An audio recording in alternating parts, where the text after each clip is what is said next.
पहला श्लोक आपने बोली चतुश्लोकी भागवत। अहमेवाश्रमेवाग्रे नान्यद् यद् सदसत्परम् पश्चादहं यदेतच्च यो वशिष्येत सोऽस्म्यहम्। पहलो श्लोक चतुश्लोकी भागवत नो। सृष्टि पूर्वे हतो हूँ ज्या माया प्रपंच ना कशो पछीथी ये रहू शेष संपूर्ण विश्वमय छो। सृष्टिना पूर्वे हूँ ज हतो एनो शब्दार्थ जोई लीए। भगवान कहे छे सृष्टिना पूर्वे पण हूँ ज हतो, माराथी भिन्न कशो पण न हतो। सृष्टिना उत्पन्न थया पछी जे कई पण आ दृश्य थनारा पदार्थो छे ते हूँ ज छुं, जे सत एटले अक्षर, असत एटले क्षर अने तेनाथी पर एटले पुरुषोत्तम छे ते पण हूँ ज छुं, तथा सृष्टिनी सीमा पछी पण हूँ ज छुं अने आ बधानो नाश थई गया पछी पण जे कई रहे छे ते बधुं पण हूँ ज छुं। भगवाने आ श्लोक में पोताना स्वरूपनु दर्शन कराव्युं छे। जो चतुश्लोकी भागवत नो प्रारंभ अकार थी थयो छे। अहमेवास आगळ जे बे श्लोक उपक्रम कहेवाय। हवेना श्लोक छे 32, 33, 34 અને 35 ए मूळ चतुश्लोक। चतुश्लोकी भागवत ब्रह्माजी ने संभळावे छे प्रभु। ब्रह्माजीए पोताना पुत्र नारद ऋषि ने आ चतुश्लोकी भागवत संभळावी। नारद ऋषि वेदव्यास जी ने व्यासाश्रम में एमनो विषाद दूर करवा माटे आ 4 श्लोक संभळावे। वेदव्यास जी 4 श्लोक नो विस्तार करीने 18,000 श्लोक नु भागवत समाधि भाषा में रच्यो। ते तमने सुखदेव जी ने संभळाव्યું। सुखदेव जी परीक्षित राजा ने सुखदेव जी परीक्षित राजा नी साथे सुत पुराणे बैठेला हता ते वखते संभळाव्યું। सुत पुराणे शौनकादि ऋषिओने संभळाव्યું અને ભાગવતની પરંપરા આ રીતે શરૂ થઈ। પણ તેના મૂળ વક્તા શ્રીમદ ભાગવતના મૂળ વક્તા એ સ્વયં નારાયણ છે, પ્રભુ છે। અહમ એનો પ્રારંભ અકારથી થયો છે અને અકારે ગીતાજીના 10મા અધ્યાયમાં પ્રભુએ કહ્યું અક્ષરાણામ અકારોસ્મિ। પોતાની વિભૂતિઓનું વર્ણન કરતી વખતે ભગવાને કહ્યું અક્ષરોમાં અકાર એ મારી વિભૂતિ છે। ઓમકારમાં પણ પહેલું શું આવે? અ, ઉ અને મ। જે આ સૃષ્ટિનો પહેલો ધ્વનિ એ ઓમ છે એ પણ અ થયો અને અકારો વાસુદેવસ્ય। આપણા શાસ્ત્રો એમ કે છે અકાર એ વાસુદેવનું સ્વરૂપ છે। અકારો વાસુદેવસ્ય અને 32 અક્ષરનો અનુષ્ટુપ છંદ છે। ચતુશ્લોકી અનુષ્ટુપ છંદમાં છે, 32 અક્ષર છે એટલે 32 લક્ષણા ભગવાનની વાણી છે। એટલા માટે 32 અક્ષર પૂર્ણ લક્ષણ યુક્ત પ્રભુની વાણી છે। પહેલા કહ્યું અહમેવ, અહમ એવ, હું જ। આ સૃષ્ટિમાં હું ને મારું એ બોલવાનું અધિકાર અને સામર્થ્ય ઈશ્વર સિવાય કોઈના માટે। આપણે હું આપણા માટે વાપરીએ તો આપણો હું કયો? શરીર એટલે હું, હાથ એટલે હું, પગ એટલે હું, ઇન્દ્રિય એટલે હું, વાણી શું? હું એટલે શું? આ શરીર હું નથી એટલા માટે તો આપણે શું કહીએ છીએ? આંખો મારી છે। એનો અર્થ શું થાય? આંખો એ હું નથી। મારી મારો શબ્દ ક્યારે વાપરીએ? જ્યારે આપણાથી જુદો હોય ત્યારે। આ પુસ્તક મારું છે, હું પુસ્તક એમ નથી કહેતા। આંખ મારી, કાન મારા, ઇન્દ્રિયો મારી, પગ મારા, હાથ મારા, શરીર મારું તો હું કોણ? હું ક્યાં છે? હું એટલે આપણો હું એટલે ચૈતન્ય, અને ચૈતન્ય એ જ મહાચૈતન્યનો અંશ છે. તો હું શબ્દ, હું કરું એ જ અજ્ઞાન. નરસિંહ મહેતાએ કહ્યું હું કરું, હું શબ્દ એ જ અજ્ઞાન. હું શબ્દ ભાષાની દ્રષ્ટિએ ભલે બોલીએ વ્યવહાર, પરંતુ અધ્યાત્મમાં તો આઈને હંમેશા ક્રોસ કરવાનું. અધ્યાત્મમાં આઈ છે એને તમારે ક્રોસ કરી દેવાનું. એટલા માટે એક ધર્મનું ચિહ્ન છે ક્રોસ. કેમ? તમારે હું ને ક્રોસ કરી દો. હું છું જ નહીં, હું એ ભગવાનનો છું, ભગવાનના લીધે છું. એટલા માટે અહમેવ, હું અને મારું કોણ? આ સૃષ્ટિમાં મારું શું? જેને શ્રી મહાપ્રભુજીએ કહું અહમતા અને મમતા. આ બે ગ્રંથિઓ છે, આપણા બે ભ્રમ છે. આ બે તૂટી જાય અને આ બે ગ્રંથિઓ ક્યારે છૂટે? દામોદર લીલામાં 2 આંગળ દોરડું ઘટ્યું ત્યારે મહાપ્રભુજી સુબોધીને એમ લખ્યું કે 2 આંગળ દોરડું કેમ ઘટ્યું? અહમતા અને મમતા રૂપી 2 આંગળ જ્યારે જીવ પાસે છે ત્યાં સુધી પ્રભુ બંધાતા નથી. પ્રભુ ક્યારે બંધાય? જ્યારે આ બંને તમારી ગ્રંથિઓ છૂટે, હું અને મારું, તો પ્રભુ બંધાય. પ્રભુને બાંધવા માટે અહમતા અને મમતા છોડવી પડે. એટલે અહમતા અને મમતા છૂટે તો પ્રભુ બંધાય. ભક્તિથી પ્રભુ બંધાય, ને ભક્તિમાં હું નીકળી જાય છે. પ્રભુ હું તારો છું, તારા લીધે છું. એટલા માટે અહમેવ, હું જગતરૂપ થયો છું. હું જ જગતરૂપ થયો છું. જગત કોઈ બીજો પદાર્થ નથી, અને તેનું અન્યથા રૂપ જે દેખાય છે તે મારી માયા છે. આ જગત એ મારો જ સ્વરૂપ છે. હરિ વ્યાપક સર્વત્ર સમાન.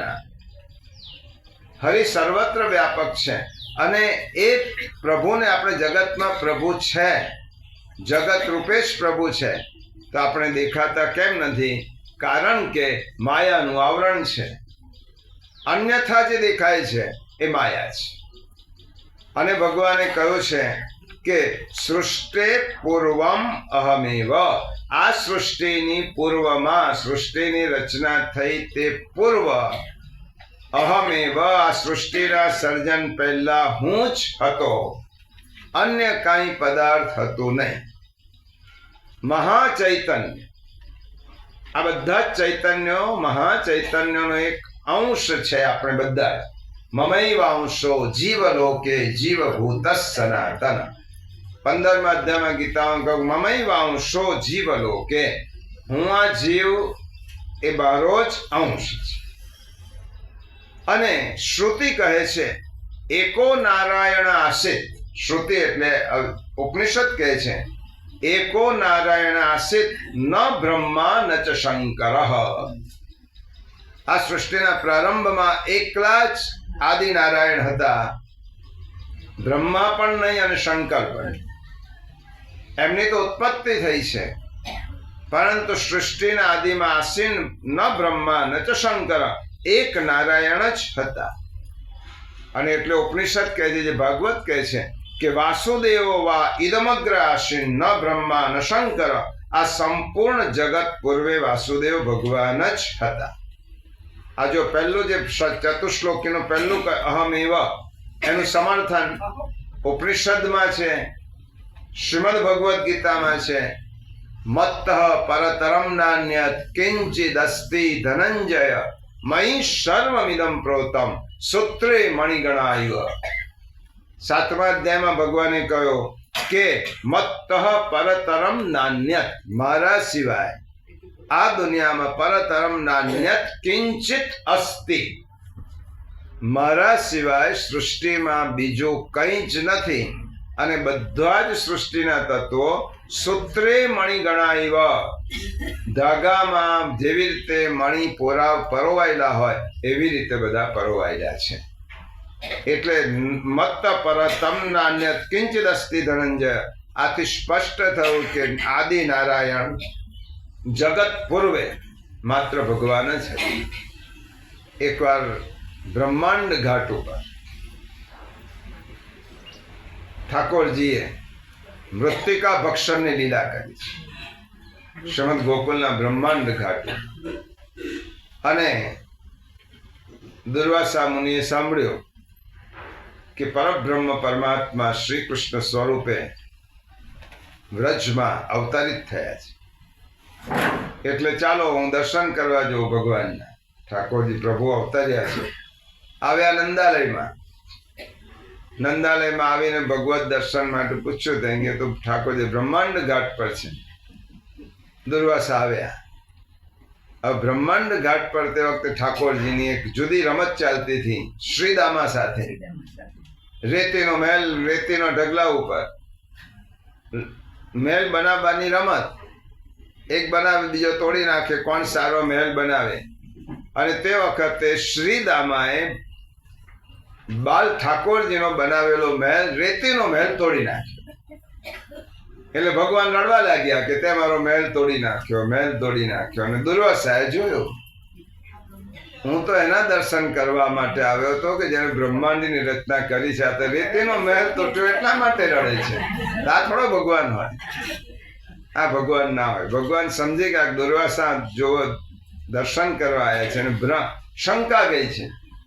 ભગવાને બગાસું ખાધું અને બગાસામાં દુર્વાસા અંદર પ્રવેશ કર્યો. તસ્યોદરા, ઠાકોરજીના ઉદરમાં બધું જ છે. પ્રવેશ કર્યો. દુર્વાસા જોવા લાગ્યા કે હમણાં તો વ્રજમાં તો બ્રહ્માંડ આ શું ચારે બાજુ બ્રહ્માંડ, સમસ્ત ખગોળ આ બધું જ દેખાવા લાગ્યું. વ્રજ દેખાયો, બ્રહ્માંડ ઘાટ દેખાયો, પોતાને જોયા, ઠાકોરજીને રમતા જોયા. શું જોઉં છું? હું હતો ક્યાં ને આવી ક્યાં ગયો? અનંત કોટી બ્રહ્માંડના દર્શન દુર્વાસાએ કર્યા એક ક્ષણમાં. અને પછી વિચાર કર્યો કે આશ્ચર્ય, જોઉં છું શું, ક્યાં છું? અને એટલી વારમાં ભગવાને છીંક ખાધી અને દુર્વાસા બહાર નીકળ્યા. અને દુર્વાસા બહાર નીકળ્યા, સમજી ગયા પ્રભુ પરીક્ષા, મને ભ્રાંતિ હતી, આપે દૂર કરી. આપના ઉદરમાં સમસ્ત બ્રહ્માંડો સમાયેલા છે. આ તો આપણી મનુષ્ય લીલા છે. મેં જોયું કે આપ જ છો, અહમ હું છું. તારે એટલે ભગવાને શા માટે આવું કહ્યું છે કે આ સૃષ્ટિમાં વાસુદેવ વા ઇદમગ્ર આશિત ન બ્રહ્મા ન ચ શંકર. ભગવાન કહે છે અહમેવ. શા માટે આવું કહે છે?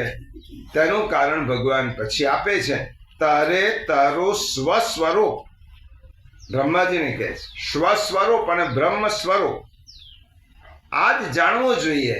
આ જ સાચી શિક્ષા છે, આ જ ઉપદેશ. તું તારી જાતને ઓળખી લે. ઉપનિષદે એક સૂત્રમાં આજ્ઞા કરી, આત્માનમ વિદ્ધિ. તું તારી જાતને ઓળખ. એ જ વાત ગ્રીક ફિલોસોફર સોક્રેટિસે કરી, નો થાય સેલ્ફ. તું તારી જાતને ઓળખ, તારી જાતને જાણ. એ જ વાત આપણા ગુજરાતી કવિઓએ કર્યું. તું તારા દિલનો દીવો થા, તો જ તારી જ અંદર જ છે આત્મદીપો ભવ.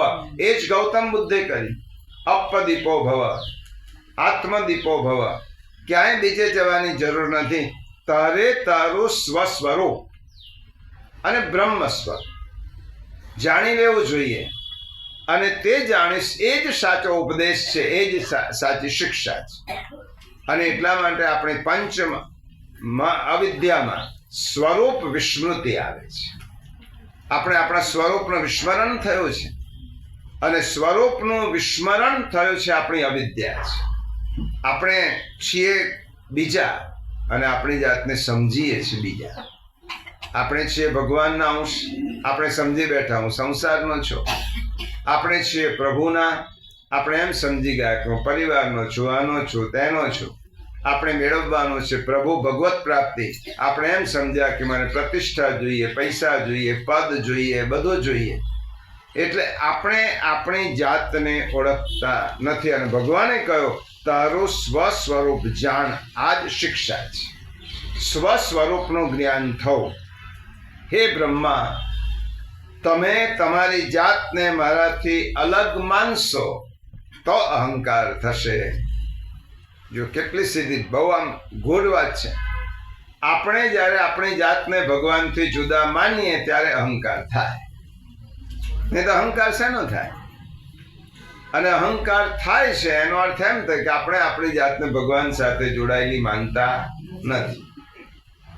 ભગવાનની સાથે આપણે જોડાયેલા રહીએ તો અહંકાર ન થાય.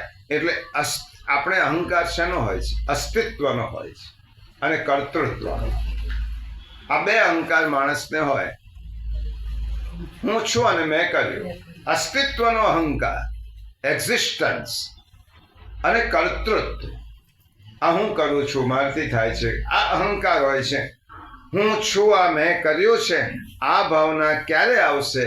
તમે જ્યારે તમારું અસ્તિત્વ ભગવાનથી જુદું માનશો ત્યારે. અને ભગવાનથી અસ્તિત્વ જુદું છે જ નહીં, આપણે માની લીધેલું છે તો નહીં જ, વાસ્તવિક રીતે નથી. આપણી ભ્રમણા છે અને માની લીધેલું છે, માટે આપણે અહંકાર થાય છે. એટલે ભગવાનથી આપણે જુદા આપણી જાતને ન માનીએ તો પછી આપણા અસ્તિત્વનો અને કર્તૃત્વનો અહંકાર ન આવે. એટલે ભક્તિની વ્યાખ્યા શું થઈ? ભગવાનથી જે વિમુક્ત નથી એ જ ભક્ત. ભગવાનથી જે વિમુક્ત જોડાયેલો નથી એ ભક્ત. જોડાયેલો ભક્ત જીવ ક્યારે પણ ભગવાનને પોતાનાથી જુદો ના માને. માટે તમારી જાતને ભગવાનનું સ્વરૂપ માનીને ભગવત સ્વરૂપ જગતને પ્રગટ કરશો તો તમને ગર્વ કે અભિમાન નહીં થાય. આ બ્રહ્માજીનો ઉપદેશ આપ્યો છે. બ્રહ્માજીના નિમિત્તે આપણને કહ્યું છે. તે માટે ભગવાને પહેલા શ્લોકમાં શું સ્પષ્ટતા કરી? સૃષ્ટિ પહેલા હું જ હતો અને સત અસત બીજું કંઈ ન હતું. હું હતો, સત અસત નહોતો, પછી પણ હું જ છું. જે દેખાય છે તે પણ હું છું, અને પ્રલય પછી જે રહેશે તે પણ હું છું. ભગવાનને નથી ભૂતકાળ, ભગવાનને માત્ર વર્તમાન કાળ છે, ભગવાનને નથી ભવિષ્ય.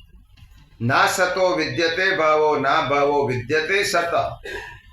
જે સત્ય છે એને ભૂતકાળ છે હતું એમ કહેવાય જ નહીં. સત્ય હજારો વર્ષ પહેલા સત્ય હતું, આજે પણ છે અને હજારો વર્ષ પછી પણ સત્ય રહેવાનું છે.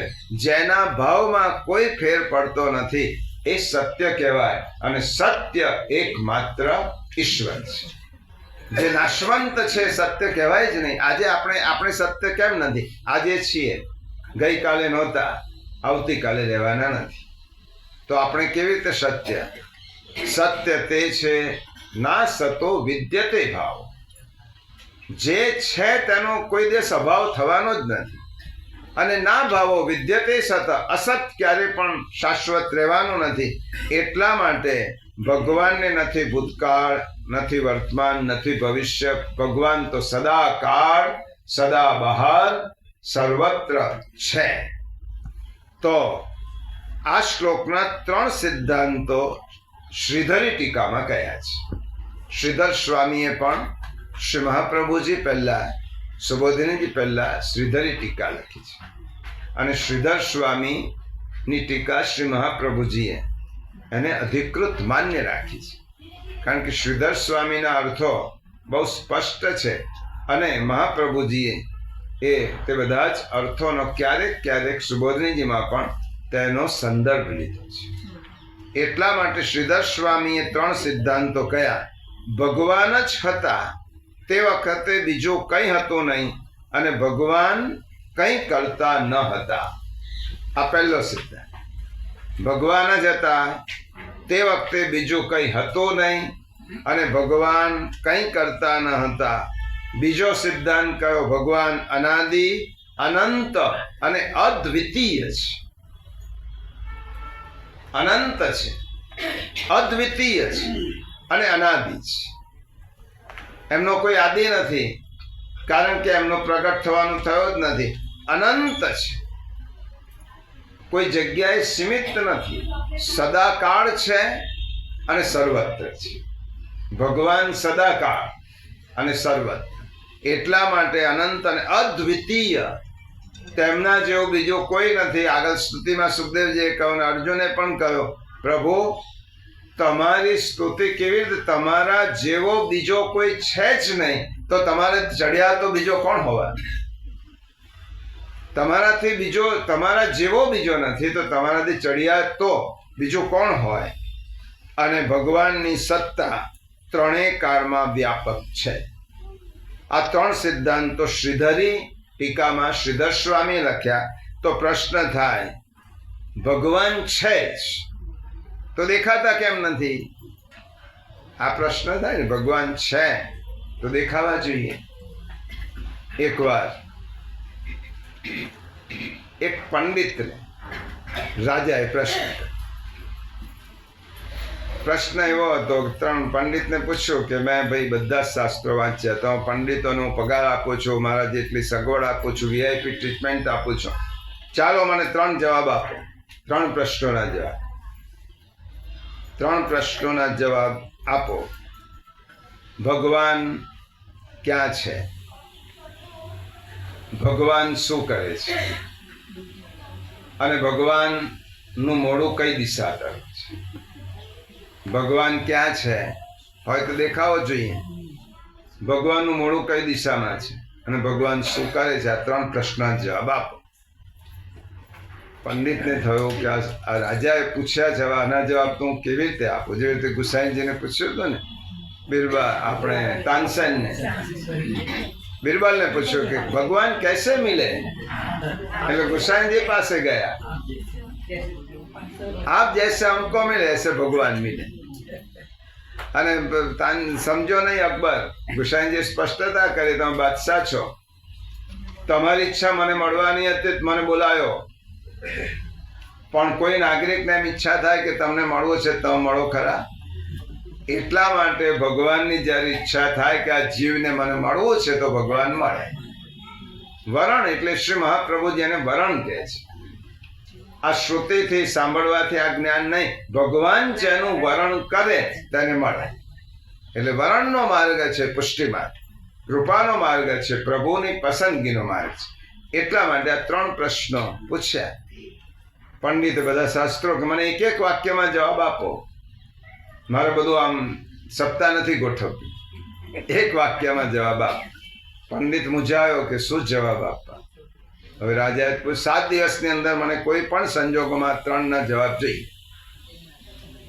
પંડિતે શાસ્ત્રો ખોલ્યા, ગ્રંથો ખોલ્યા, જવાબ નહીં. 7 દિવસ પછી જો જવાબ નહીં મળે તો રાજા વાજા અને વાંદરા, તમને ફાંસીની મૃત્યુ દંડની સજા આપીશ, જીવનભર મેં સાચવ્યા છે. અને હું આ સવાલ પૂછવાનો જવાબ તમારી પાસે ના હોય તો તમે પંડિત નથી, અને પંડિત નહીં હોવાથી તમે મને છેતર્યો છે, અને છેતરપિંડી કરનારને સજા થાય, મૃત્યુદંડ થાય, તો મૃત્યુદંડ મળશે. પંડિત 1 દિવસ 2 દિવસ હવે ખાવું પીવું બધું ભૂલી ગયા. 7 દિવસ દેખાવા લાગ્યા. પંડિતની નાની છોકરી હતી, એને કહ્યું કે કેમ તમે આટલા બધા, પપ્પા આટલા બધા ચિંતામાં છે, શું છે? શું કહેવાનું કે આ રાજા એવું પ્રશ્ન, તું શું, તને શું કહું, પણ કે કહો તો ખરા. આવું પૂછ્યું છે. 6ઠ્ઠો દિવસ થઈ ગયો હતો. ચિંતા ના કરો, આવતીકાલે હું આવીશ. પંડિત, મને જ આવડતું નથી, તું કેવી રીતે આવીશ? પપ્પા ચિંતા નહીં કરે, આવતીકાલે બાલ્યાદપી શુભાષિત ગ્રાહ્યમ, અને ન વયવૃદ્ધે, વયમાં વૃદ્ધ હોય, નાનું બાળક હોય તે પણ જ્ઞાન આપી શકે. ન ધર્મ વૃદ્ધેશ વય ક્ષમિક્ષ્ય, ધર્મ વૃદ્ધની બાબતમાં ઉંમર દેખાતી જ નથી. નાનું બાળક હોય તે પણ તમને બોધ આપે, અને યુવાન હોય તે પણ બોધ. છોકરી પેલાને વિશ્વાસ નહોતો આવ્યો પંડિતને.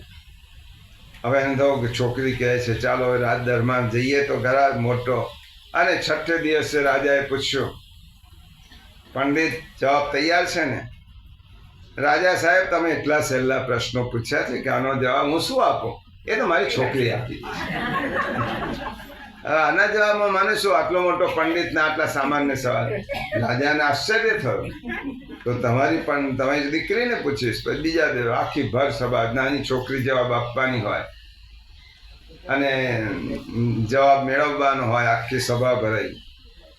અને તે વખતે રાજા પાસે કોણ જવાબ? દીકરી, ચાલો એને બેસાડી ખુરશી ઉપર, નીચે બેઠી હતી. પછી રાજાએ પૂછ્યું, બોલો પહેલો સવાલ શું છે રાજા સાહેબ?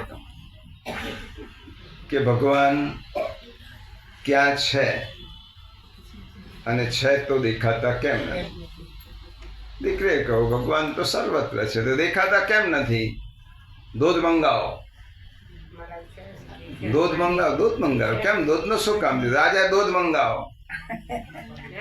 હવે એમાં તમે મને બતાવો કે ઘી છે, ઘી ક્યાં છે? તો ઘી દૂધમાં છે, કેમ દેખાતું નથી? ઘી છે દૂધમાં, તો દૂધમાં ક્યાં ઘી દેખાય છે? દૂધ દેખાય છે. રાજાએ કહું એને વલોવવું પડે, મંથન દહીં થાય, પછી મંથન કરીએ, પછી માખણ, પછી ઘી નીકળે. બસ એવી રીતે ભગવાન દૂધમાં માખણ બધે જ છે, પણ મંથન કર્યા વગર એમાંથી ઘી દેખાય નહીં. એવી રીતે ભગવાન બધે જ છે, પણ ભક્તિ કર્યા વગર ભગવાન દેખાય નહીં. રાજાને બરોબર છે તારે. બીજું, ભગવાનનું મોઢું કઈ દિશામાં છે? છોકરીએ કહું, દીવો મંગાવો, દીવો પ્રગટાવે. રાજા, તમે મને પ્રશ્ન પૂછો છો ભગવાનનું મોઢું કઈ દિશામાં છે, હું તમને પ્રશ્ન પૂછું કે દીવાનું મોઢું કઈ દિશામાં છે? બધી દિશામાં.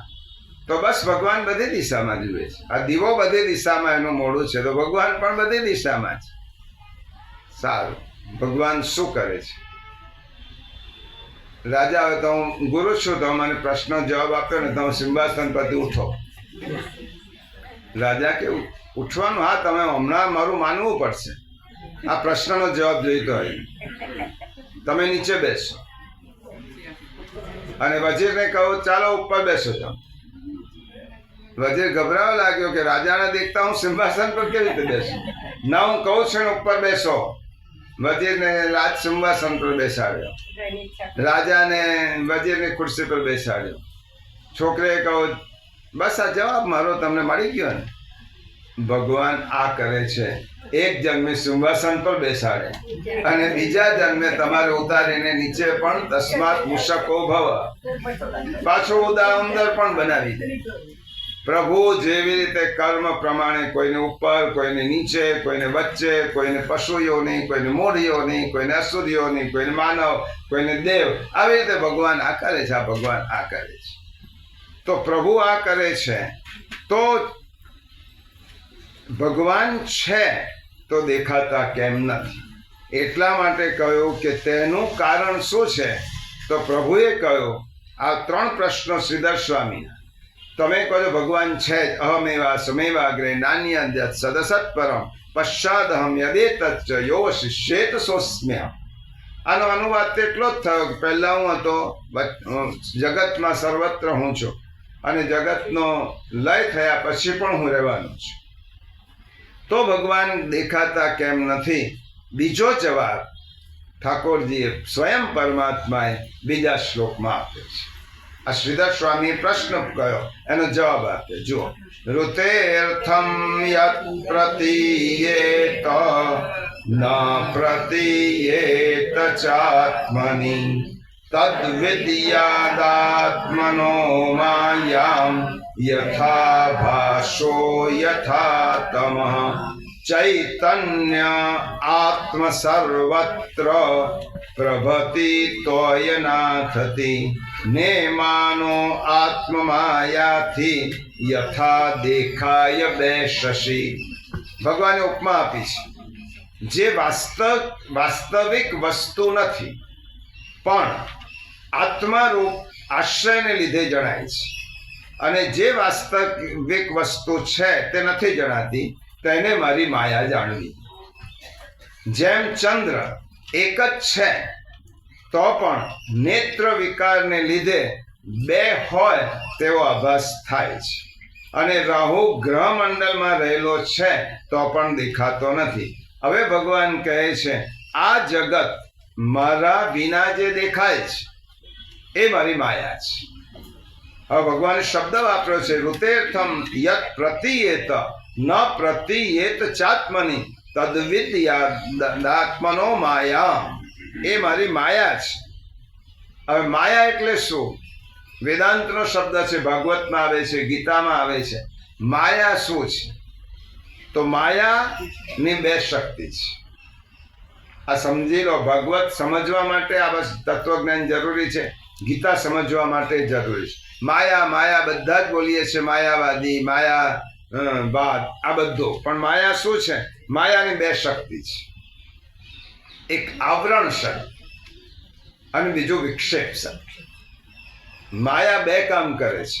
એક આવરણ, માયાની આવરણ શક્તિ પ્રભુને ઢાંકી રાખે છે, અને માયાની વિક્ષેપ શક્તિ પરમાત્માના આધારે જગતનો આભાસ ઉત્પન્ન કરે છે. બે વસ્તુ માયાની સમજેલો. માયા એ શું કરે છે? એક તો આવરણ કરે છે, પરમાત્માને ઢાંકે છે. અને માયાની જેવી રીતે બાલ લીલામાં ઠાકોરજીની પ્રભુને જેને દેખાવવું હોય, દર્શન આપવા હોય એને આપે. ઘણા સંન્યાસીઓ કે વેદાંતીઓ દર્શન કરવા આવે, પ્રભુને એવી ઈચ્છા કે આની સ્વરૂપાનંદના દર્શન નથી કરાવવા, તો યશોદા મૈયાનું પાલવ લે અને પોતાનું સ્વરૂપ ઢાંકી. આ માયા. માયા શું છે? આવરણ કરે છે. અને વિક્ષેપ શક્તિ પરમાત્માના અધિષ્ઠાનથી જગતમાં ભાસ ઉત્પન્ન કરે છે. જેવી રીતે અંધારું છે. અંધારું બે કામ કરે. એક શું કરે? દોરીને ઢાંકી રાખે. આ બે કામ અંધારું શું કરે છે? દોરી હોય એને ઢાંકી દે, અને દોરીમાં સાપનો આભાસ કરાય. દોરી પડી હોય એને ઢાંકી રાખે એટલે દોરી દેખાય નહીં, પણ કશું જ ના દેખાય ને દોરીમાં સર્પનો આભાસ કરાય. નથી, સાપ નથી, છતાં પણ અંધારામાં દેખાય છે. સાપ નથી છતાં દેખાય છે, અને દોરી છે છતાં પણ દેખાતી નથી. આ માયાના બે કાર્ય. એક જે છે તેને દેખાડતી નથી, અને જે આના અધિષ્ઠાનથી બીજું દેખાડે છે. જે છે તે દેખાતું નથી, નથી તે દેખાય છે. એનું નામ માયા. મા એટલે ના, અને યા એટલે છે. જે નથી તે દેખાડે એનું નામ માયા. મા એટલે ના અને યા એટલે છે. જે વસ્તુ નથી તે આપણને દેખાય એનું નામ માયા. દોરી સર્પ નથી અને સર્પ દેખાય છે, એ માયા. જગત નથી, ભગવાન જ છે અને જગત દેખાય છે, તેનું નામ માયા. જે નથી તે જણાય અને જે છે તે જણાતું નથી, તેનું નામ માયા. તો પછી પ્રશ્ન થાય, માયા તો જળ છે અને જીવ ચેતન છે. આપણે ચેતનના અંશ છીએ. મમૈવ અંશો જીવલોક, અને માયા જળ છે.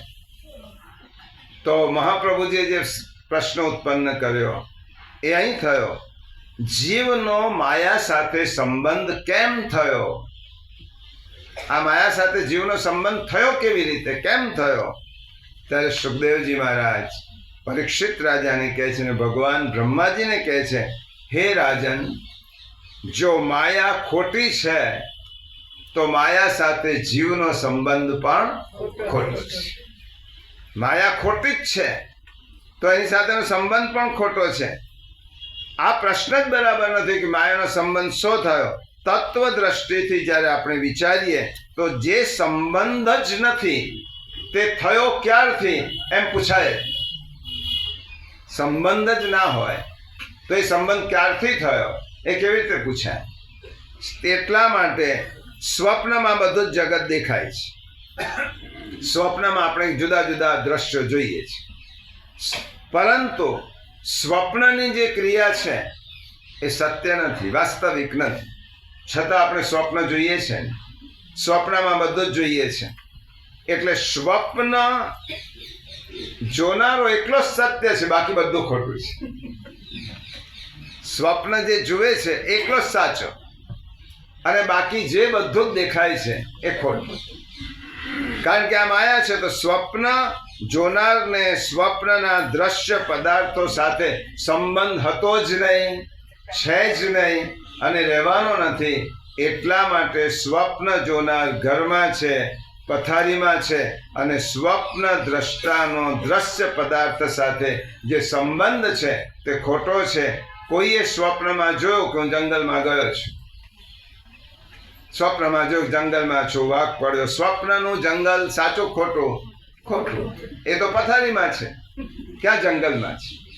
છતાંય જંગલમાં પહોંચી ગયો, વાઘ જોયો, આ થયું તે થયો, તો એ બધું જોયું. તો સ્વપ્નમાં જંગલમાં જે તેને વાઘ જોયો, જંગલ જોયો, પુરુષ જોયો, એ બધું ખોટું છે. એટલે સ્વપ્નનો સંબંધ પણ ખોટો છે. પણ સાચું કોણ છે? દ્રષ્ટા. જે જોનાર છે પથારીમાં પડ્યો એ સાચો છે. તો જે કહે ને મેં સ્વપ્ન જોયું, તો જ નહીં તો કેવી રીતે? સાચો તે છે પથારીમાં, પણ સ્વપ્ન કાળમાં આપણને સ્વપ્ન કેવું લાગે છે? સાચું. સ્વપ્નનો સમય હોય ત્યારે સ્વપ્ન લાગે સાચું, તો ખોટું માની જ ના શકો. સ્વપ્નમાં સ્વપ્ન સાચું લાગે છે. સ્વપ્નમાં એક હોવા છતાં અનેક દેખાય છે. સ્વપ્નનું જંગલ પણ ખોટું અને સ્વપ્નમાં જે દેખાય છે તે ખોટું. વાઘ દેખાય છે તે ખોટો, સ્વપ્નનો વાઘ પણ ખોટો, સ્વપ્નમાં સોનામારો હાથમાં આવી તે પણ ખોટી. પણ સ્વપ્નની આ બધું જ ખોટું છે. ખોટું સ્વપ્ન. ઘણા સ્વપ્ન જોયા પછી રડે પણ છે. સ્વપ્ન જોતા જાય, રડતા જાય, હસતા જાય, એવું પણ બને છે. રડે, સારું સ્વપ્ન જોઈ રડે, એને ખબર જ નથી કે આ શું જોઉં છું. એક નવી દુનિયામાં ખોટું સ્વપ્ન જેમ સુખ દુઃખ આપે છે, તેમ ખોટી માયા એ માણસને સુખ દુઃખ આપે છે. આ બરાબર આ શ્લોકનું તત્વ જો સમજી શકશો તો આખું વેદાંત સમજ્યા છે, આખું ભાગવત અને ઉપનિષદ પણ સમજ્યા છે અને માયા સમજ્યા છે. માયા જીવને રડાવે છે. માયા ખોટી, તેમ સ્વપ્ન તેમ માયા સાથેનો જીવનો સંબંધ પણ ખોટો. એટલે સ્વપ્ન કાળ એટલે અજ્ઞાન કાળ. સ્વપ્ન કાળનો અર્થ શું થયો? અજ્ઞાન કાળ. સ્વપ્ન જોનારાને પોતાનું અજ્ઞાન છે અને એટલા માટે અજ્ઞાનમાંથી જ સ્વપ્ન ઉદ્ભવે છે. પોતાનું જ અજ્ઞાન છે, હું કોણ છું એ ભૂલી ગયો છે. સ્વપ્નમાં એ બધું સાચું માની લે છે.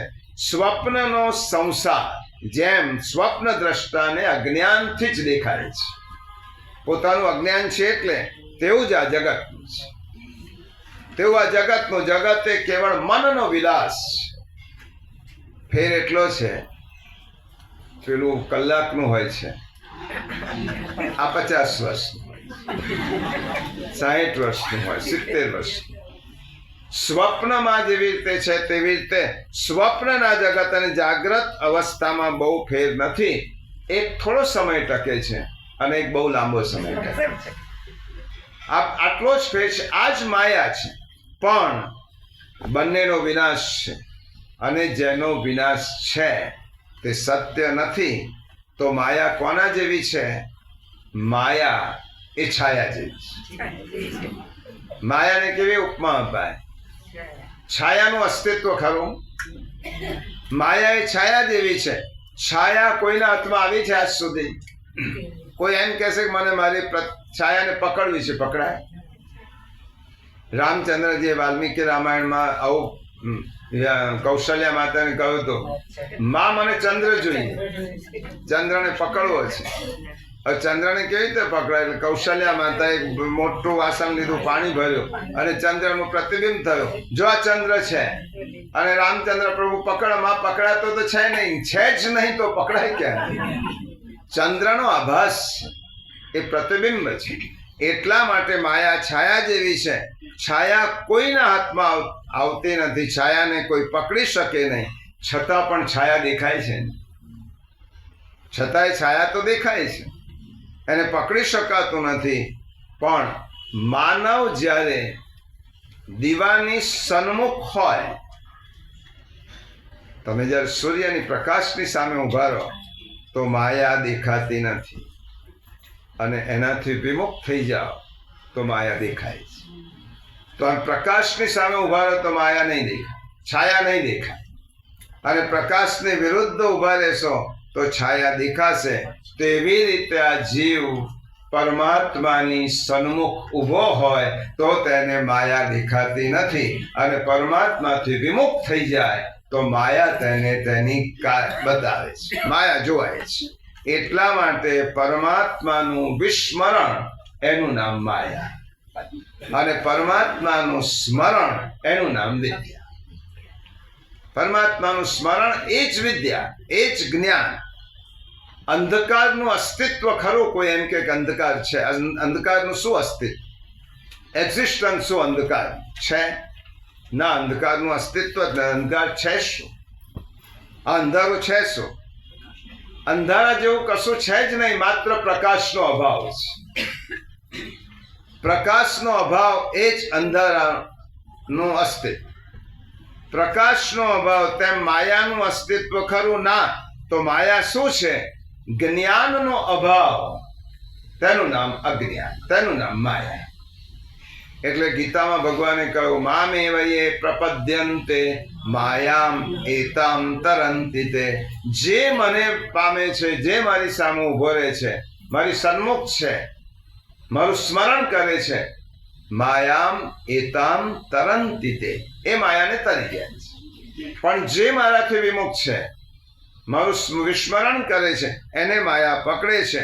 તો માયા જ્ઞાનનો અભાવ, તેનું નામ અજ્ઞાન.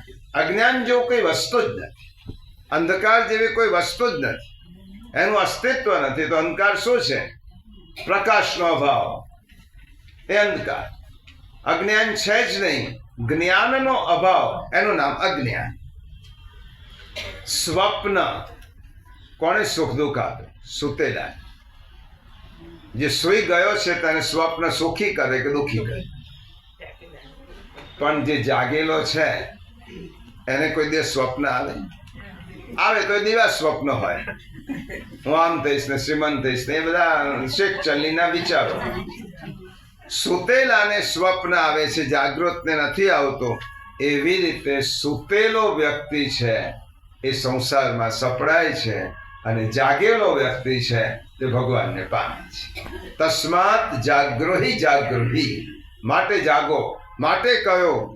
તસ્માત, એટલા માટે જાગો, જાગી જાઓ. વિવેકાનંદે કહ્યું છે ને, એરાઇઝ અવેક એન્ડ સ્ટોપ નોટ જાગ્રત. જાગ્રત થાઓ, તમે જાગી જાઓ. જો જાગત હૈ વો પાવત હૈ, જો સોવત હૈ વો ખોવત. આપણે બધા જ અજ્ઞાન રૂપી નિદ્રામાં, ગાઢ નિદ્રામાં સુતેલા છે. એક જન્મ નહીં, જન્મ જન્માંતર. અને એને જ મહાપ્રભુજી કહે છે કે અજ્ઞાન પંચ પર્વ અવિદ્યા. અને પંચ પર્વ વિદ્યામાં જ્યાં સુધી આવીશું ત્યાં સુધી આપણે સુખ દુઃખ, આ માયા, એના બધા જ પ્રકારના નૃત્ય આપણી સામે કરશે. તો માયા છે. જાગતાને શ્રી કૃષ્ણ ભગવાન પ્રગટ થયા ત્યારે પણ આખું જગત સુતેલું હતું, અને વસુદેવ અને દેવકી જાગતા. તો તેમને પરમાત્માના દર્શન થયા.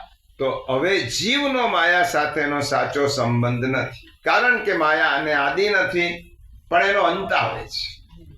માયાનું આદિ છે જ નહીં, પણ એનો અંત છે. આ બહુ ગૂઢ અને સમજવા જેવી વાત છે.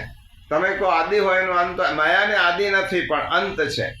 અંધકારનો જન્મ નથી, પણ અંધકારનો અંત આવે છે. સૂર્ય ઉગશે એટલે અંધકાર જતો રહે છે. અંધકારનો અંત નથી, પણ અંધકારનો અંત છે, એનો આદિ નથી. એવી રીતે માયા અનાદિ છે અને સઅંત છે. અનાદિ હોવા છતાં પણ સઅંત છે. અને પરમાત્મા અનાદિ છે અને અનંત છે. આટલો ફેર છે માયા અને પરમાત્મા. બે તત્વો જે ભગવાને ગીતામાં પ્રકૃતિ અને પુરુષની વાત કરી છે, પરા અને અપરા અને પુરુષ. આને સમજી લો. ભગવાને 7મા અધ્યાયમાં કહ્યું છે કે મારી હે અર્જુન, બે પરા અને અપરા પ્રકૃતિ છે. મયાધ્યક્ષેણ પ્રકૃતિ સૂયતે સચરાચર.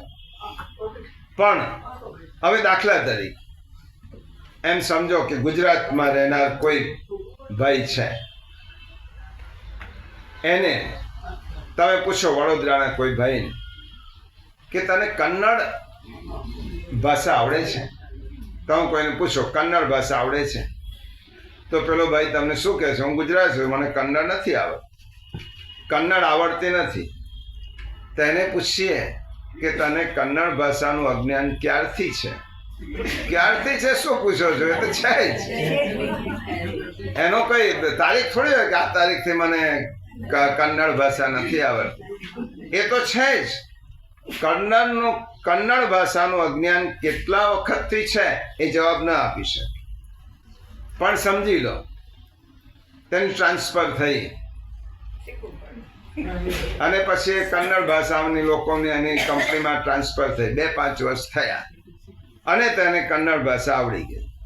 કર્ણાટકમાં ટ્રાન્સફર થઈ, કન્નડ ભાષા આવડી ગઈ. 2-4 વર્ષ થયા. હવે પાછો વડોદરા આવે 2-4 વર્ષ પછી અને તમે પૂછો કે તને કન્નડ ભાષા આવડે છે? તો શું કે આવડે છે. આવડે છે. કેટલા વર્ષથી? તો એમ કે 2-3 વર્ષથી આવડે છે. તો કન્નડ ભાષાનું અજ્ઞાન ક્યારથી એ ન કહી શકે, પણ કન્નડ ભાષા આવડે છે ક્યારથી એ કહી શકાય.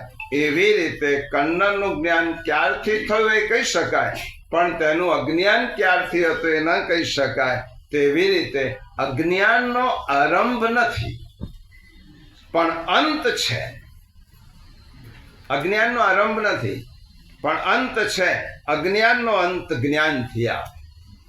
જ્ઞાનાંજન શલાકયા. અને માયા એ શું છે? અજ્ઞાનનું પ્રતીક છે. એટલે માયા અજ્ઞાનનું પ્રતીક હોવાથી અજ્ઞાનનો અંત આવે જ છે. કારણ કે ભગવાને ગીતામાં કહ્યું મામે વયે પ્રપદ્યંતે માયા એતામ તરંદિતે. જીવ ઈશ્વરની સન્મુખ રહે તો માયા દેખાય નહીં. એટલા માટે ગોસ્વામીજીએ તુલસીદાસજી માયાની મેં ઓર મોર તોલ તે માયા. આ માયા શું કરે છે? માયા આપણી પાસે 2 ભ્રમણા કરાવે છે. હું અને મારું, આ 2 વૃત્તિ એ માયા છે. માયા આપણામાં હોય તો આ 2 વસ્તુ આવે, હું અને મારું. આ જ અજ્ઞાન છે જેને દેહાધ્યાસ કહ્યું. શ્રી મહાપ્રભુજી ઇન્દ્રિયાધ્યાસ, અંતઃકરણાધ્યાસ, પ્રાણાધ્યાસ અને સ્વરૂપ વિસ્મૃતિ. હું છું જ નહીં પછી મારું કેવી રીતે? જ્યાં હું જ નથી તો મારું નહીં. એટલા માટે ઈશ્વર જ છે તો સર્વમ ખલુ ઇદમ બ્રહ્મ ઈશાવાસ્યમ ઇદમ સર્વમ. અને એક વખત સુદામાજી શ્રી કૃષ્ણ પ્રભુને પૂછ્યું, પ્રભુ આ બધી માયા માયા કરે છે, આ છે શું માયા? આ કેટલાક લોકો સુદામા સંપત્તિવાન થયા પછી સુદામાએ એમને જે પોરબંદરથી દ્વારિકા જઈએ અને પછી સુદામાએ પૂછ્યું. સંપત્તિ પણ વધી, ભક્તિ પણ વધી, પ્રભુનું ધ્યાન કરે છે, સ્મરણ કરે છે, પણ માયા દેખાતી નથી. એટલે સુદામાજીને પ્રશ્ન થયા માયા કેવી હશે? પ્રભુને કહું, હે દ્વારિકાધીશ પ્રભુ, તમારી માયા બતાવો. કોઈ સૂર્યને કહે કે તમે અંધકાર બતાવો, સૂર્ય બધું જ કરી શકશે, કોઈને અંધારું નહીં બતાવી શકે. સૂર્યની તાકાત બહારની વસ્તુ છે. સૂર્ય બધું જ કરે, પણ સૂર્યને તમે તપ કરો, 1000 વર્ષ સૂર્યની તપશ્ચર્યા કરો, પ્રસન્ન થાય સૂર્યને. તમે માગો અંધારું બતાવો, તમારી હાજરીમાં અંધારું બતાવો. તો સૂર્ય કહે કે મારી હાજરી એટલે જ અંધકારનો નાશ. હું આવું એટલે અંધારું મેં જોયું જ નથી અંધાર. એટલા માટે પ્રભુએ કહ્યું તું મને ભૂલી જા તો માયા દેખાશે. હું મારી હાજરીમાં તો માયા નહીં બતાવીશ, કારણ કે હું છું ત્યાં માયા નથી. એટલે તું મારું વિસ્મરણ કરીશ એટલે માયા દેખાશે. શ્રી કૃષ્ણ અને સુદામા ગોમતીમાં સ્નાન કરવા ગયા. પ્રશ્ન પૂછ્યો અને ઉતાવળમાં સુદામા સ્નાન કરવા ગયા અને ભૂલી ગયા કે કૃષ્ણ પ્રભુ પણ મારી સાથે છે, દ્વારિકાધીશ. જેવી સુદામાએ ગોમતીમાં ડૂબકી મારી, પૂર આવ્યો. પૂર આવ્યો એટલે સુદામા પ્રવાહમાં તણાવા લાગ્યા. તણાતા તણાતા એક ઘાટ ઉપર આવ્યા અને એ ઘાટ પર સુદામા ઘાટ પર ચડી ગયા. તે સમયે એક હાથી આવીને ફૂલની માળા લઈને આવેલો હતો અને ઘાટ પર બેઠેલા સુદામાને ફૂલની માળા પહેરાવી. સુદામાને વિચાર આવ્યો કે હાથીએ ફૂલની માળા મને પહેરાવી છે, શું કામ હશે? એટલે બધા રાજ્યના બધા મોટા મોટા મંત્રીઓ લેવા આવે કે ભાઈ હાથી જેને ફૂલની માળા, અમારે તો નિર્વારસ રાજા મૃત્યુ પામ્યો હતો એટલે હાથીને માળા આપી હતી. હવે હાથી જેને માળા પહેરાવે એને અમારે રાજ્ય આપવાનું હોય અને રાજકુમારી સાથે રાજકુમારી સાથે લગ્ન કરવાના. સુદામાને તો રાજ્ય પણ મળ્યું, લગ્ન પણ થઈ ગયા. સુદામા બધું ભૂલી ગયા, કશું જ યાદ નથી. અનેક બાળકો પણ થયા, રાજકુમારી સાથે લગ્ન કરીને રાજકુમારો પણ થયા. અને એકવાર સખત બીમારી આવી, રાણી બીમાર પડી, રાણીનું મૃત્યુ થયું. એટલે સુદામા રડવા લાગ્યા. એટલે જે બધા લોકો એમની પાસે આવ્યા, રડશો નહીં, આ રાણી જ્યાં ગઈ છે ત્યાં તમને લઈ જવાના, કારણ કે અમારે ત્યાં રિવાજ એવો છે કે સતીની પાછળ સતા થવાનું. જેવી રીતે પુરુષ મૃત્યુ પામે કોઈ સતી થયું નથી, આ તો તમારે અમારા ગામનો રિવાજ આવો છે કે રાણી મરી ગયા પછી એની ઉત્તર એનો દહન ક્રિયા થાય ત્યારે તમને પણ એની સાથે બાળવામાં આવશે. પણ હું મરી ગયો નથી તોય બાળવામાં એનો રિવાજ છે. પેલીને મૃત્યુ પામીને લઈ ગયા અને સુદામાને જીવતા લઈ ગયા. સુદામા ગભરાયા અને ગભરાટમાં શ્રી કૃષ્ણનું સ્મરણ થયું. અને હું તો બ્રાહ્મણ છું, સંધ્યા કરતો હતો. સુદામાએ સ્નાન કરવા ડૂબકી મારી, એટલી વારમાં ગોમતીમાં પહોંચી ગયા. હજી શ્રી કૃષ્ણ ભગવાન પીતાંબરની ગાંઠ વાળતા હતા, એટલી વારમાં સુદામા બહાર. સુદામા શું જોયું? આ મારી માયા નહોતી, કશું જ નહોતું. રાજકુમારી એ નહોતી, ને રાજ્ય એ નહોતું, ને હાથી એ નહોતો, કશું એ નહોતું. તમને કોઈ મારવાનું નહોતું, બાળવાય નહોતા લઈ ગયા. આ જ મારી માયા. મિત્ર રડે છે શું કામ? હવે ભૂલી જા, આ કશું જ ખોટું છે. આ જ મારી માયા. ભગવાન કહે કે તે મને પૂછ્યું તો ને કે માયાના દર્શન કરાવો તો કરાવે. આ મારી માયાના દર્શન, આ માયા છે. તો માર્કંડેય ઋષિને પણ પ્રભુએ ભાગવતના તમે જોશો તો માયાના દર્શન કરાવ્યા. માયા નર્તકી છે. શાસ્ત્રો એમ કે છે માયા શું છે? નર્તકી. કારણ કે નર્તકી નચાવે, માયા એ નચાવે છે. માયાથી મોહ પામેલો જીવ પણ માયા જેમ નચાવે તેમ નાચવા લાગે. એટલે માયા નર્તકી છે. નર્તકીના ત્રાસમાંથી છૂટવું હોય તો નર્તકીનું ઉલટું કરી દો. નર્તકીનું ઉલટું કરો, કીર્તન થાય. કૃષ્ણ કીર્તન, પ્રભુ સ્મરણ થશે તો માયા નચાવશે નહીં અને રડાવશે પણ. તો માયા ગાફેલને રડાવે છે અને માયા સાવધાન હોય છે, તેને ક્યારે પણ માયા રડાવતી નથી. એની આગળ કશું ચાલતું નથી. તો મહાપ્રભુજી સુબોધિનીમાં આ શ્લોક સમજાવતા કહે છે જેવી રીતે પ્રતિબિંબ, આચાર્ય ચરણ કહે છે પ્રતિબિંબ દર્પણમાં આપણે આપણું મોઢું જોઈએ ત્યારે આપણે આપણા જેવું બીજું મોઢું દર્પણમાં જોઈએ છીએ. હવે આપણે જાણીએ છીએ કે મારું બીજું મોઢું છે જ નહીં, હું એક જ મોઢાનો છું, પણ આંખ એ મોઢાને જુએ છે. મનુષ્ય ભૂલથી બીજું મોઢું માને આ બે મોઢા છે એની ભૂલ છે. જો આગળ પાછળ વધારે દર્પણ ગોઠવ્યા હોય, શીશ મહેલ બનાવ્યો હોય તો એક નહીં અનેક મોઢા દેખાય. અને તો તે માત્ર દ્રષ્ટિની પરાવૃત્તિ છે અને એક જ પ્રતિબિંબ દેખાય છે. એવી રીતે પ્રતિબિંબ એ માયિક પદાર્થ જેવું છે. પ્રતિબિંબ છે નહીં, જે માયા ઉત્પન્ન કર્યો છે, જે અસલ છે એનું જ પ્રતિબિંબ છે. જે ન હોય તેનું પ્રતિબિંબ ક્યારે પણ ન હોય.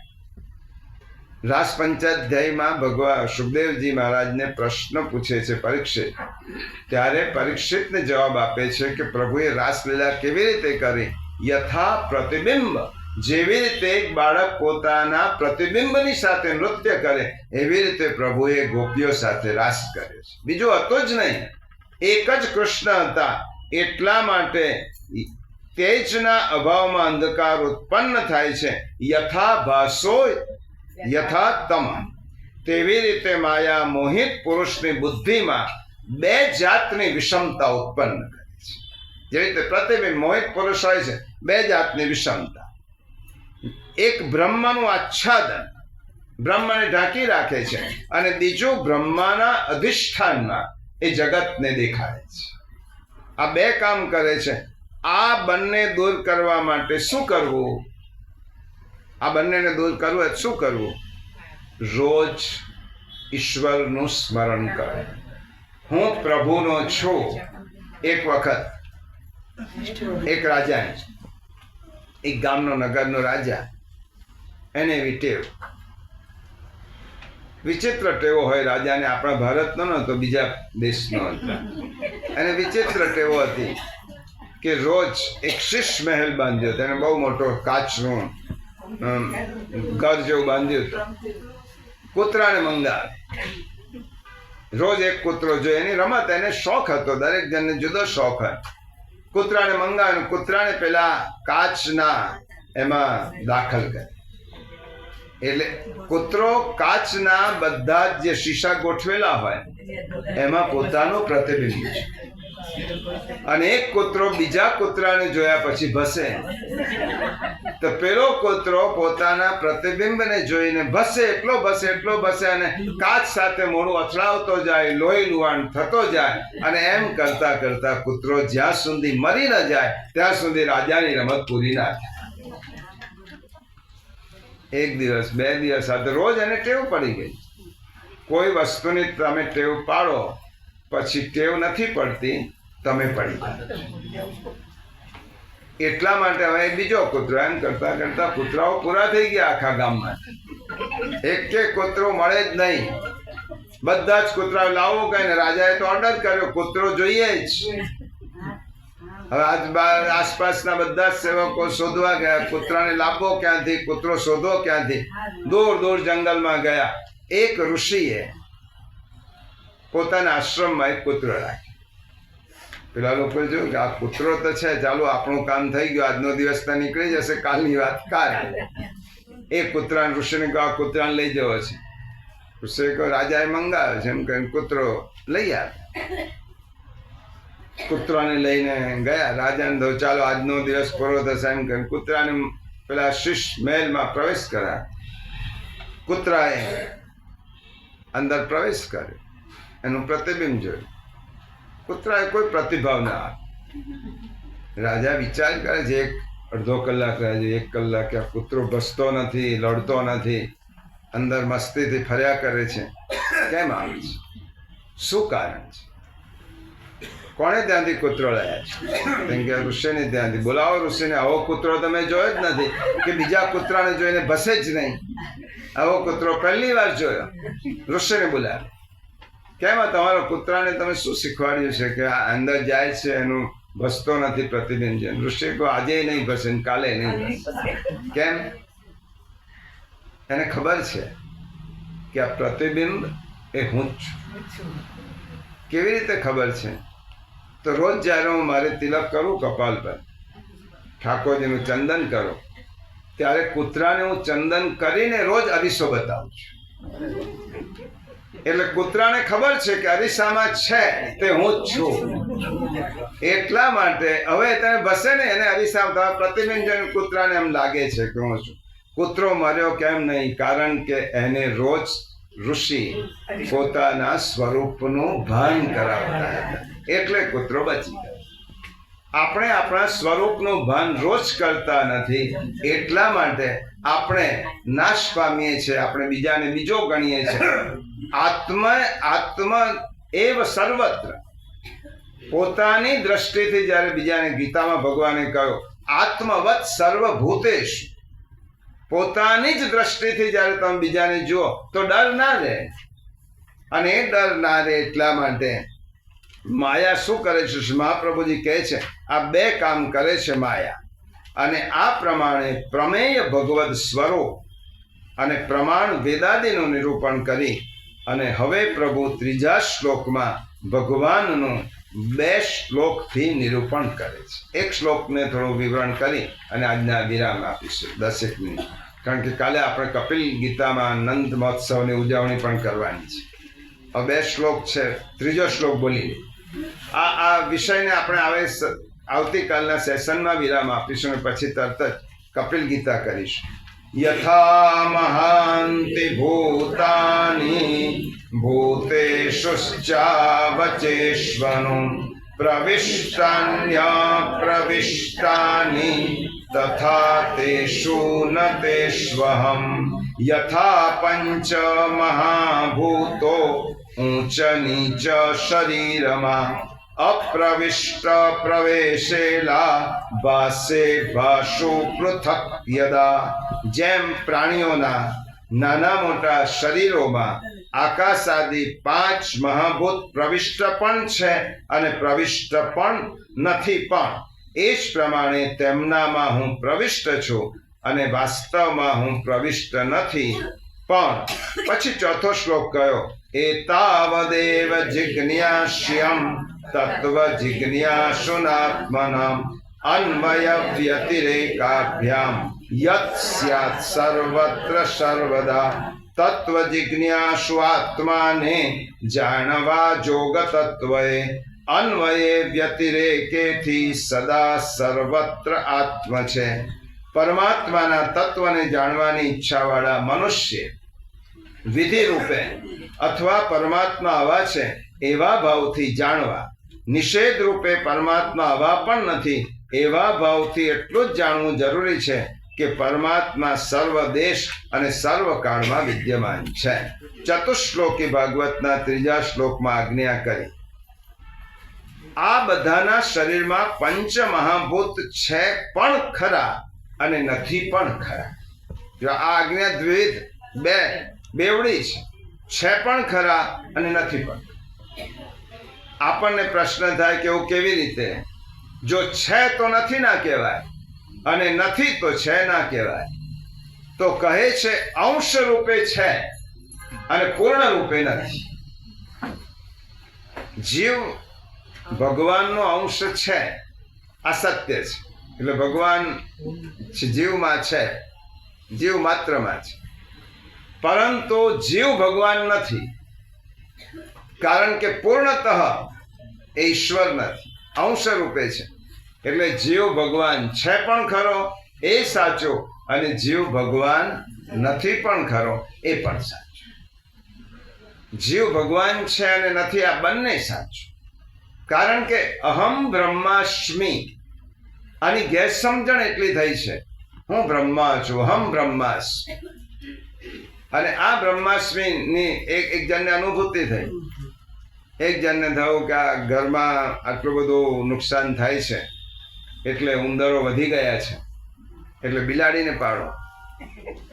એટલે બિલાડીને પાડી તો બિલાડી પણ બધું બગાડ કરવા લાગી. એટલે કૂતરાને પાડો ને કૂતરાને પાડવા લાગી. કૂતરા પણ ઉંદરથી બિલાડી મોટી, કારણ કે ઉંદર ડરે છે બિલાડીથી. એટલે બિલાડી કૂતરાથી ડરવા લાગે, કૂતરો મોટો.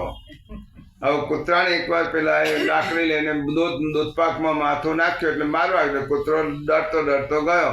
પેલાને થયું બિલાડીથી ઉંદરથી બિલાડી મોટી, બિલાડીથી કૂતરો મોટો, અને કૂતરો મારાથી ડરે છે એટલે હું મોટો, અને હું મોટો એટલે આ બધાથી હું મોટો. તો અહમ બ્રહ્માસ્મિ, કારણ કે આ બધા મારાથી ડરે છે.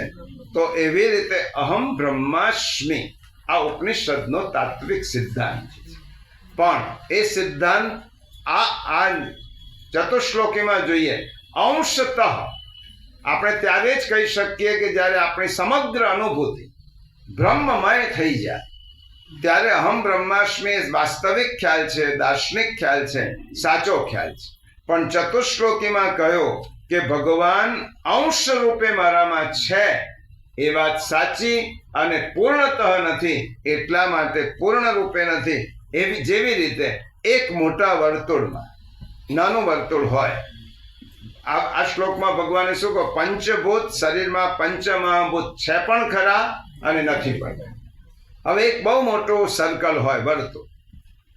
એ સર્કલમાં નાનું વર્તુળ હોય તો તમે એમ કહેશો કે નાનું વર્તુળ એ મોટા વર્તુળમાં છે. પણ નાનું વર્તુળ મોટું વર્તુળ નથી.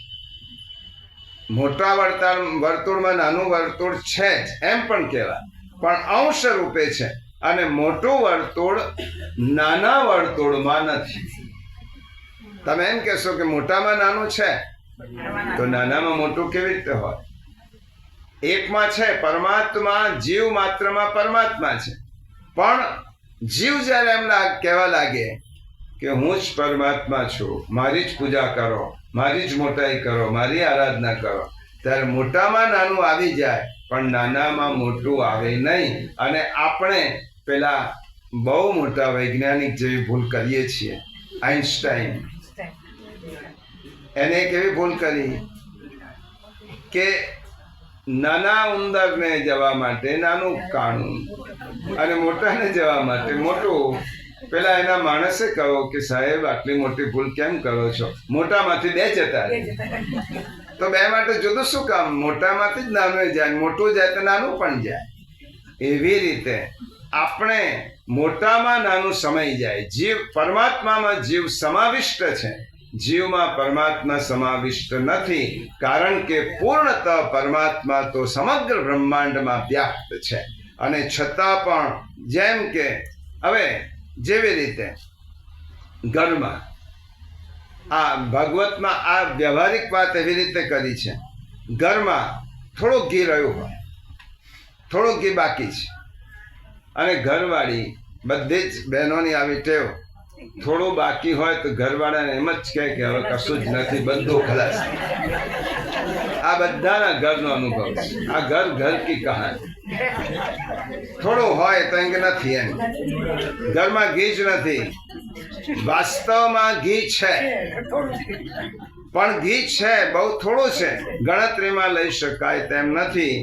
એટલા માટે ગીતાજીમાં ભગવાન કહ્યું આખા, એટલે બેન ખોટું બોલે છે એમ પણ નથી. થોડું છે એટલે નથી જેવું કહી શકાય, અને નથી એમ કે છે તે સાચું છે એમ પણ નથી, કારણ કે થોડું તો છે જ. એટલે ગીતાજીમાં ભગવાને કહ્યું આખા વિશ્વને હું મારા એક અંશમાં વ્યાપીને બેઠે છું. આમ ભગવાન સૂક્ષ્મ રીતે જગતમાં દેખાય છે ખરા, પણ જગતમાં નથી પણ ખરા, કારણ કે એનાથી પણ મોટા છે. જગતમાં પ્રભુને વ્યાપી ન શકાય. તમે જગતના માપથી ભગવાનનું માપ ન કાઢી શકો. તત્ર તિષ્ઠતિ દશાંગુલમ.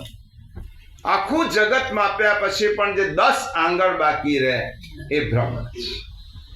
એ અનાદિ છે, અનંત, એનું માપ જ ન થાય. એટલે કુલ પૃથ્વીના એક અંશ રૂપે ભગવાન છે, પણ પૂર્ણ રૂપે નથી. માટે ભગવાન કહે છે હું સૃષ્ટિમાં અંશ રૂપે રહેલો છું, પણ પૂર્ણ રૂપે રહેલો નથી. માટે છું પણ ખરો અને નથી પણ. આટલું સમજાય પછી હવે કાલે જ આનો 7મા પાંચકમ છે. આનો ઉપસંહાર અને છેલ્લો શ્લોક કાલે જોઈશું. બહુ સુંદર રીતે શુભ મંગલ